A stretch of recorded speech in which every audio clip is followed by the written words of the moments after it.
El objetivo del régimen de precios de transferencia es que las operaciones se hagan a valores de mercado. ¿Qué quiere decir?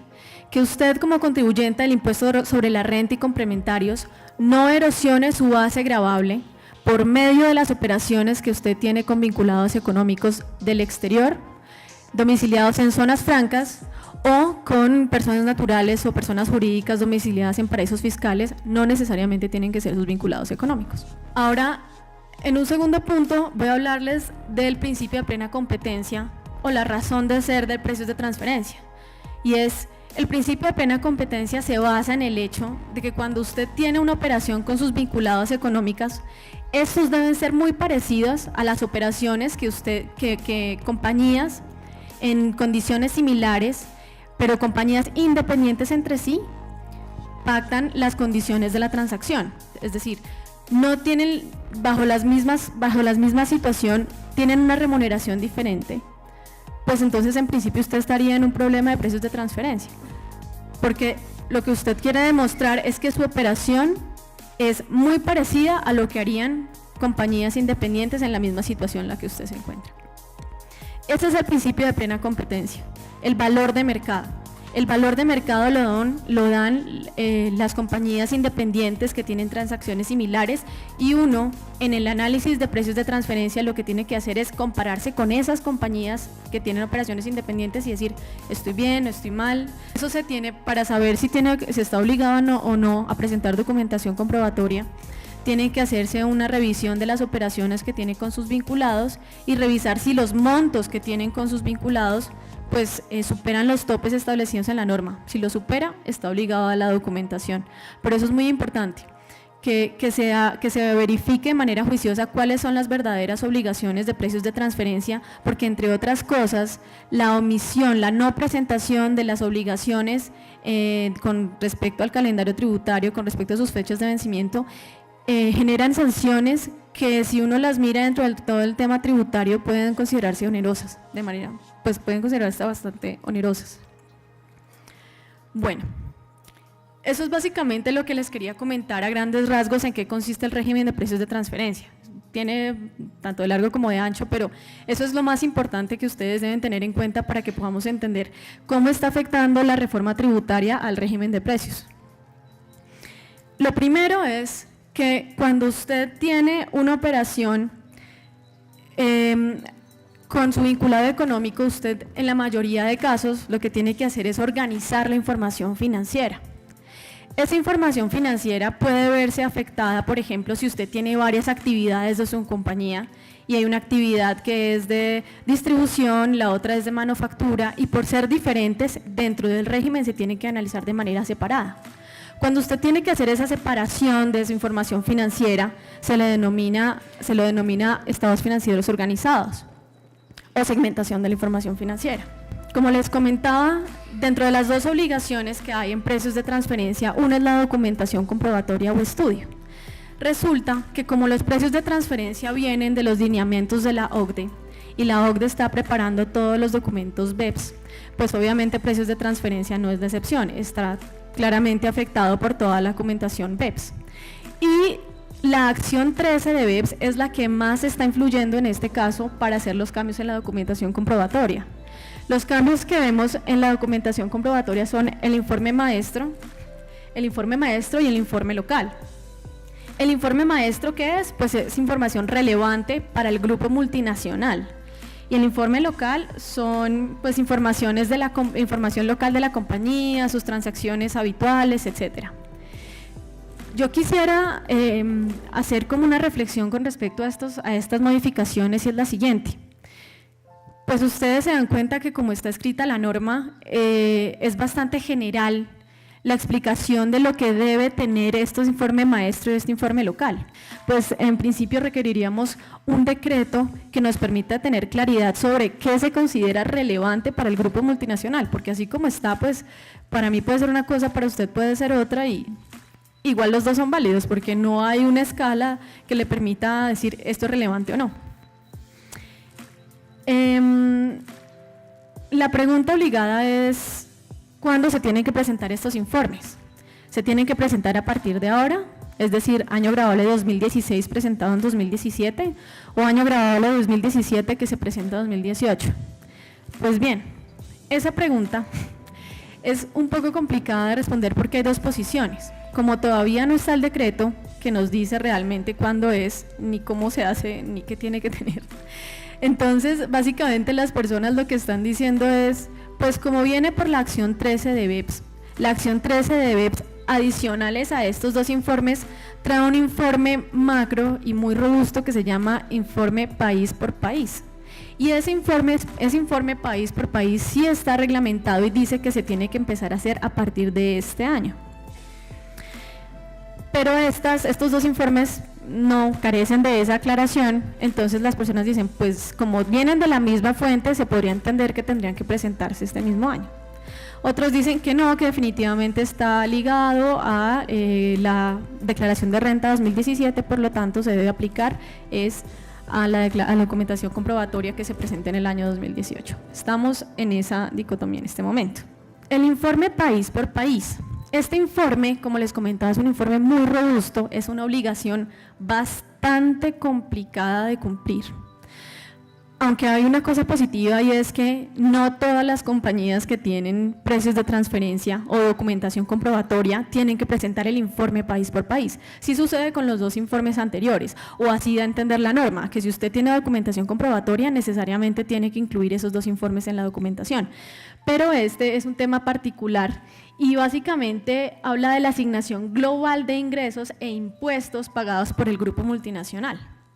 Como se pueden dar cuenta, el alcance que debe tener este informe va a ser muy vasto y pues realmente si uno verifica por ejemplo la reglamentación de México o un poco la española, se puede dar cuenta de cómo se están elaborando en esos países este informe y pues la verdad es una consecución de información titánica y en esos países, bueno, sobre todo en los países europeos o en Estados Unidos, puede que sea más fácil porque obviamente ellos pueden generar muchísima presión y decir necesito información de un lado o del otro.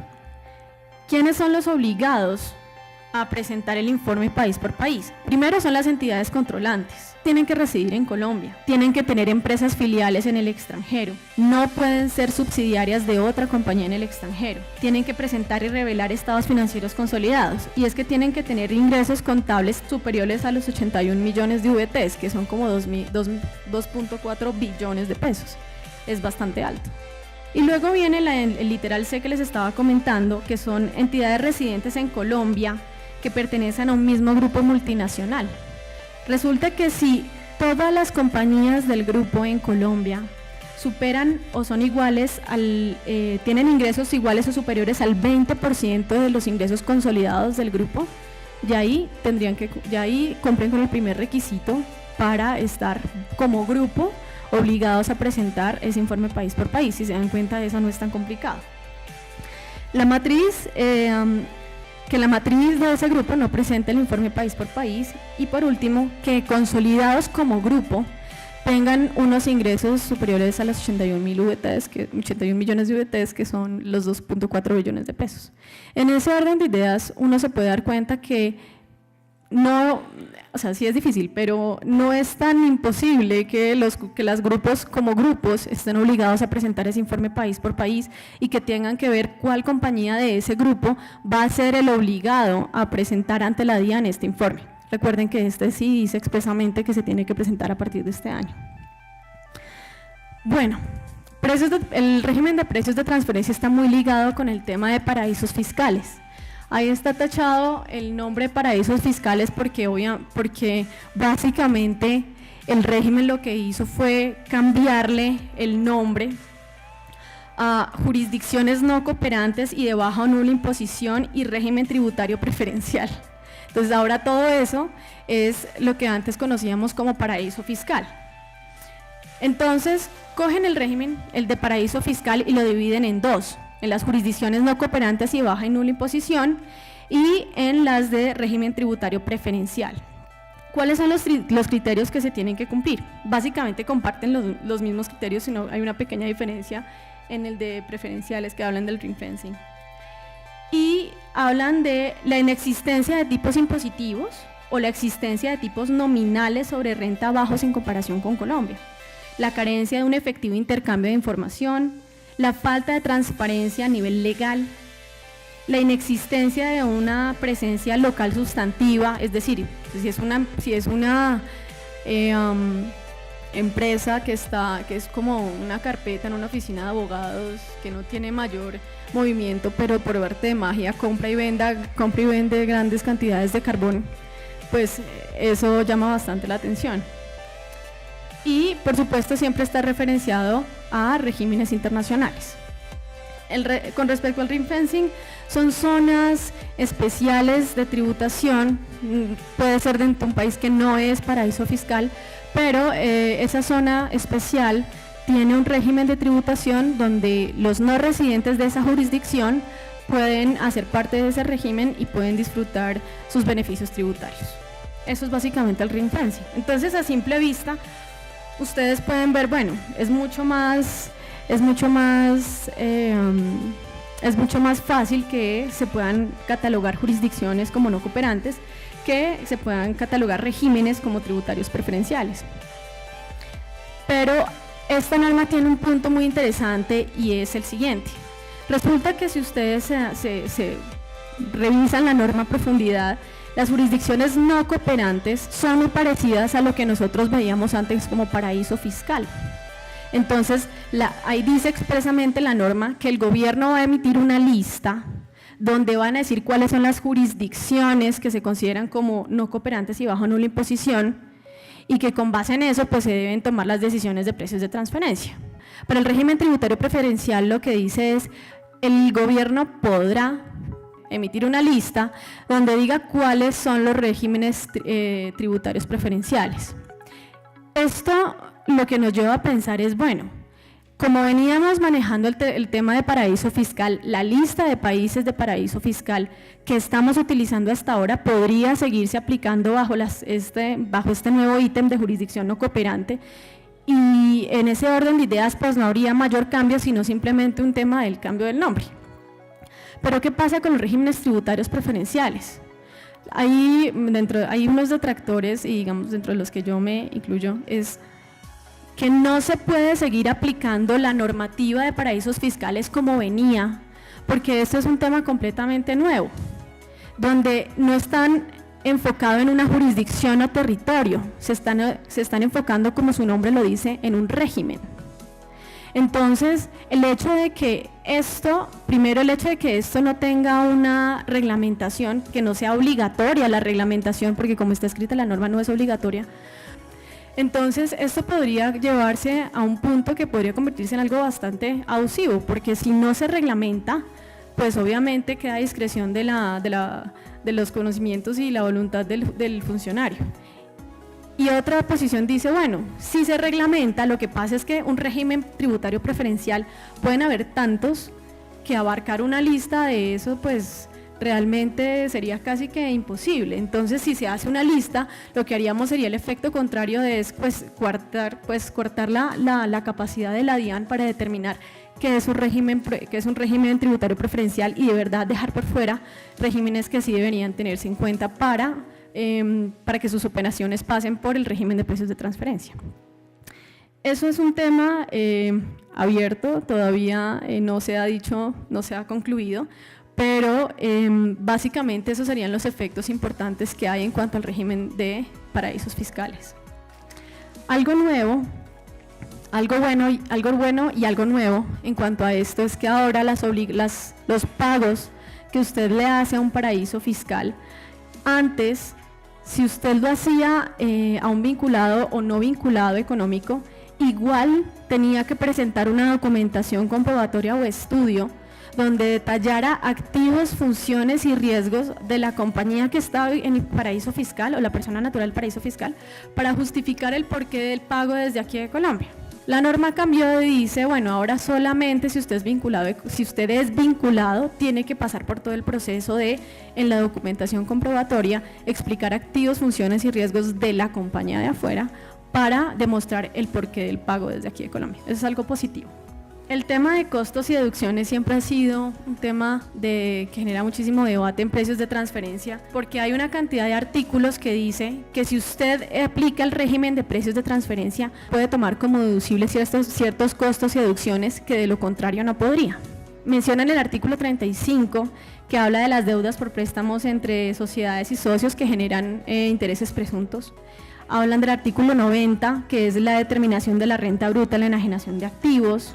Hablan del artículo 124-1, que son otros pagos no deducibles, básicamente los relacionados con gastos financieros, intereses y hasta diferencia en cambio, con vinculados económicos. Habla del artículo 124-2, que dice que para que los pagos sean deducibles a un paraíso fiscal, bueno, a una jurisdicción no cobrante, tiene que practicar la respectiva retención. El artículo 143, que habla de la deducción por amortización de activos intangibles.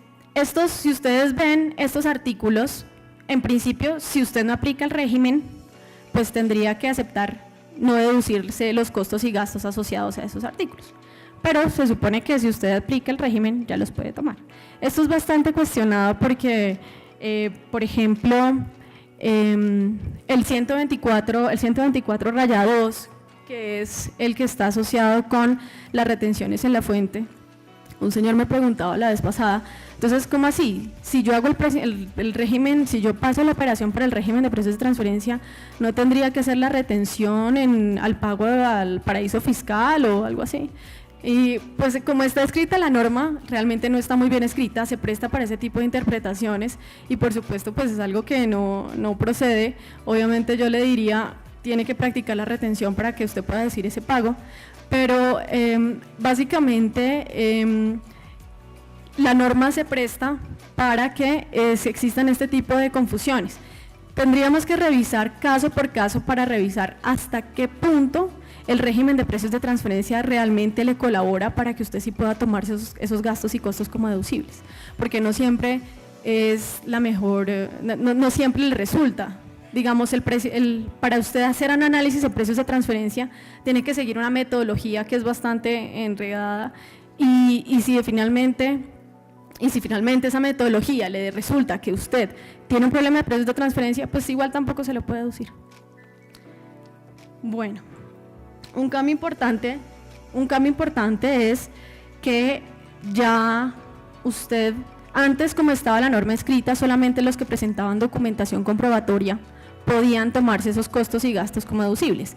Ahora la norma cambió y pueden ser tres tipos, se tienen que tener en cuenta tres artículos que hacen parte del régimen, y es que existan los criterios de vinculación, que existan las operaciones con vinculados, el principio de plena competencia y que estén bajo el artículo 60-7 que habla de las jurisdicciones de tributación especial o paraísos fiscales.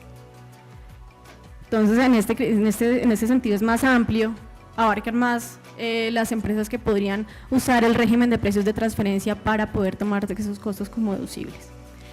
Bueno, vamos a hablar de las sanciones rápidamente. Primero, la sanción por extemporaneidad se disminuye porque ya el monto que usted tiene que cobrar sobre la operación que usted presentó extemporáneamente, pues es mucho menor en comparación con el régimen pasado.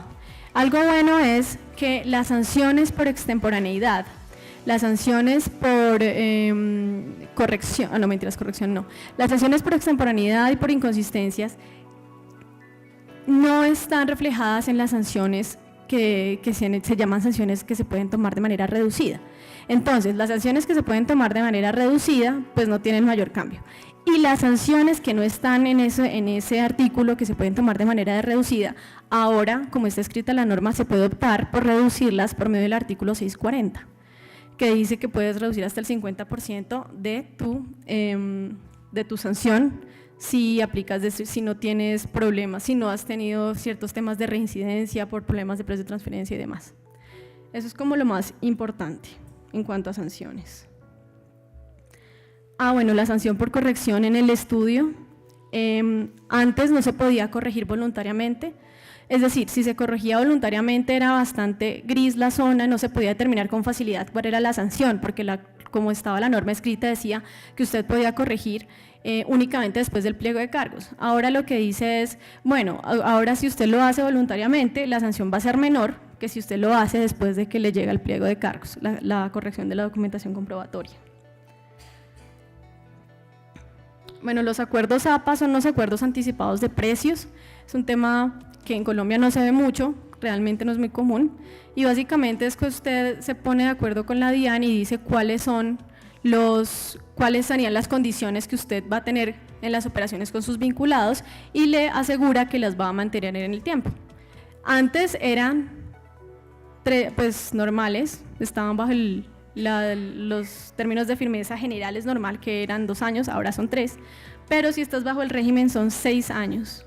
Si usted es contribuyente en Colombia y al mismo tiempo es beneficiario efectivo de un pago que representa una proporción de mayor del 50%, o sea, es beneficiario efectivo en mayor de un 50% de un pago que como contribuyente hizo, pues ese costo y ese gasto no sería deducible en principio. O cuando se hace un pago al régimen tributario preferencial, que es lo que se estaba comentando. Pero ahí es donde viene otra vez el tema de precios de transferencia a salvar el día y dice, bueno, pero si usted por el medio del régimen de precios de transferencia usted demuestra que no hubo uso tributario, que usted en ningún momento quiso modificar su base gravable y que definitivamente todo lo hizo a valores de mercado, pues en teoría usted podría deducirse esos costos y esos gastos sin mayor problema. Muchas gracias.